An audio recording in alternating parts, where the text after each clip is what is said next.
So in the past month, I've been taking care of my son in Hawaii by myself. And I wanted to share my experience on how that's been going. My wife had to go back to Japan for family reasons, and she took our younger son. And through all of this, I've been able to step into the single parent life.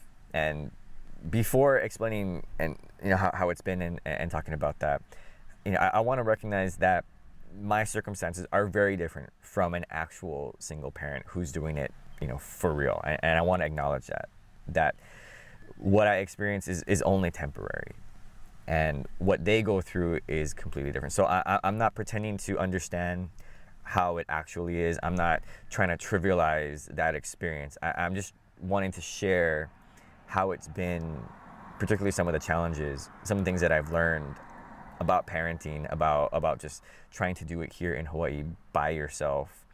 And because it's a holiday season, I do want to wrap it and tie it together with just being grateful for what I do have. So there's a bigger purpose for this video, but I do want to share it within the context of my experience being a single parent, trying to raise a kid by yourself in Hawaii. By the way, it's a beautiful day in Kaneohe, here at Kaneohe District Park. Unfortunately, it's raining. I don't really want to chance it with my camera, so that's also why I'm here in the car. Now, going into this situation, I was pretty confident in my overall ability to take care of the house and to take care of my son. And it's because I've lived on my own. I could take care of myself. I lived on my own for years before I was married. And so I can do all the things around the house. And even with parenting and raising my son, I can do all the things. I give him a bath, I can do the laundry, I can take care of him, I can put him to bed, drive him to school, pick him up. So it wasn't that I couldn't do it. And I wasn't really nervous that somehow there was one task or things that I wasn't capable of as a parent. But I realized it's more than just being capable of doing all the things. And I hate to overuse an analogy that we often use a lot here in Hawaii, but it was the best one that I could also come up with, so I'm like, okay, I'm gonna use it. It's the idea and analogy of the canoe. And I think when it comes to parenting, especially here in Hawaii, it's so hard financially, time-wise, busyness, that you could probably do it by yourself, just like you could probably paddle a canoe by yourself, right? One person is capable of doing that. And oftentimes just thinking about it, right? You can go at 100% and you can move that canoe, and because it's just you, in a lot of ways it's easier and it's faster and more efficient. You don't have to negotiate with someone else in the navigation, right? You don't have to make decisions like, oh, do you want to go there or there, and then you talk about it, and it can slow things down. So you can do it by yourself by paddling at 100%, and you can go fairly quickly. But what I realized, at least when it comes to parenting here, maybe anywhere universally, but parenting here especially, is you only go as fast as you are capable of, which if you're like a control person, that's probably a very good thing. But, and I tend to be like that sometimes, but you're gonna run out of energy. And I've hit that limit several times here. Like I gotta make breakfast. I gotta take him to school, pick him up from school. I gotta go to work. I gotta do the laundry. I gotta do all the chores. And by not having someone else there to do it with you or together with you, it puts a lot of pressure on you as the sole paddler of that canoe, versus if you had another person in the boat with you. Sure, it adds more weight. Sometimes it can be harder, but you're not having to go 100% every single time. And that's what I found is, when I had my wife with me and she's paddling with me, I don't have to go 100%. I can go like maybe 70, 80%. And she doesn't have to go 100% either. She can go like 60% or whatever, right? Effort. And so we can go longer and you don't get as tired.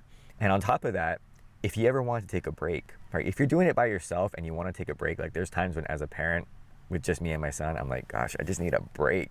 Like I just want to go for a walk. But I have to watch my son. Even just to do chores, like wash dishes, fold laundry, it's like throw away the trash, right? Go outside, throw away trash. It's like I gotta take him with me because he can't be by himself. And it's challenging not having someone else there just to take over, just so that your family doesn't come to a complete halt. Because if it's just you, again, you go 100% hard, and that's fine for a time. But there's gonna be times where I realize that I can't do it all by myself. I can't go 100% all the time. And there's moments where, when you're stopped at a standstill as a family, it's really not a great thing. And so I just got to keep going and keep going. And unfortunately, in order to keep the boat going, you got to always also keep going. And there's no moments of rest. And in those moments that you do have rest, you're just completely exhausted. And so hopefully I didn't overuse that analogy, but to me, that was one of the biggest things that I realized here. There's also things that I recognize that I didn't realize about my wife and some of the things that she does until this past month. And sometimes I just kind of wonder why she does certain things the way that she does. For example, when she's doing the laundry, which is typically her chore, but again, I'm capable of doing it, but it's typically her chore.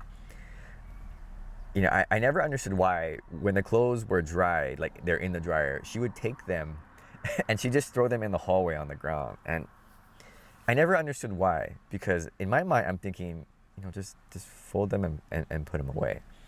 And there's been some heated discussions about that, in our house, and I just don't understand it. Now, fast forward to the past month, and there's been days when now I have to do the laundry. And again, I'm fully capable of doing the laundry. It's not like I can't do it. But there's been days when I've had to do laundry because, we ran out of towels, or, my son, needs school uniform, or, gotta wash the sheets right now, or the towel, and I totally forgot about it. And I'm tired. It's been a long day of work. And I found myself, after the towels and clothes, I just throw it on the ground too. And there's been times when I'm exhausted after doing the laundry, and I just throw it on the ground and I sit on the couch and I'm staring at the hallway at my pile of clothes, and I'm like, now I get it. Now I understand a little more about why she does that. I realize now that there's a lot more room for grace and understanding for me in doing that. That, after a long day with the kids or cooking or all the other things that she's responsible for, that, it doesn't have to be done the way that I want all the time. And if I want to do everything myself, I would just do it myself. Absolutely, that works in the short term. But in the long term, especially when you're watching a kid by yourself, it's not sustainable. And you also give yourself some slack too. And so that's been good for me to recognize. I'm really hoping it doesn't rain, by the way. I love this type of weather in Canoe. It's like cloudy but not rainy yet, and it's very cool. Like, I don't know, if I had to guess, I'd say it's probably like feeling like in the 60s, like the high 60s. Not sunny, not hot, but it's like borderline. It's like, it's probably gonna rain soon, so yikes. Oh, it is raining now. Okay. And I'm fortunate to have family here that can help me. My parents and my brother have volunteered to help watch my son every weekend that my wife them are gone, and that's been huge. I didn't think I'd need it, but by the fourth day, I was like, oh my gosh, please take him, because it was becoming so much. And again, I'm capable of doing all this stuff. That's the thing. Like, I could do all this stuff here, like money wise, like we're the same. In fact, I probably save money, without without her necessarily being here, because I'm a lot more stricter like on the budget in terms of like food shopping and things. But I needed that family support, and for a lot of families here in Hawaii, they have that family support, whether it's through multi-generational housing or you go live boyfriend girlfriend, and you have somebody else to be there. But still, it's very, very challenging. I already seen the impact on my son already. When I had to explain to him that his mom and his brother would be gone for a month, it took him some time to adjust to that. He wasn't used to that. I mean, yeah, he's seen her his whole life, right? Every single day.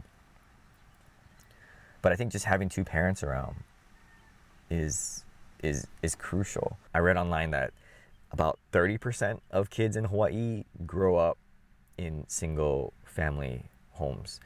And I don't know if that's true or not. And it may be hard to really quantify that. And we have things like multi-generational housing with grandma, grandpa, aunties, uncles, and again, boyfriend, girlfriend, who supplement that, I guess, in a way. So it's not just single parent and child, whether that be single mom or single dad. It's not just that circumstance. There are those households out there, but I get it that there are ways here in Hawaii that we still surround the child with loving support and family. And so to wrap it all around, I just want to recognize how thankful I am for my wife, for all that she does. But more than just that, it's just the person that she is, the person that she makes me, because without her, I would be a very different person. And just seeing the kind of person that I am without that support system with me, especially someone as close as a spouse, I didn't realize all the weaknesses that I have as a parent, as an individual. And I'm sure she recognized that as well. Like, I think she was telling me, I'm so thankful for all that you do. I didn't realize how much you did to take care of the boys until now. And, that made me feel really great. Not that she's going through a hard time, but just that, she said something like that, to show me that appreciation, that respect. And that's greater than probably any love that she could show me. Just saying that really lifted me up and encouraged me to try to do what I'm doing here, at least until they get back, and then I'm sure things will go back to the way they were. But hopefully we both learned something. It broadened our perspective and increased our appreciation for what the other person can bring. And if you're a single parent out there, just hope that people can see that you're trying your best in the best and worst of times. Again, I get the opportunity, it's not even the right word, but in this past month, I get to step into that life, but I also know I get to step back.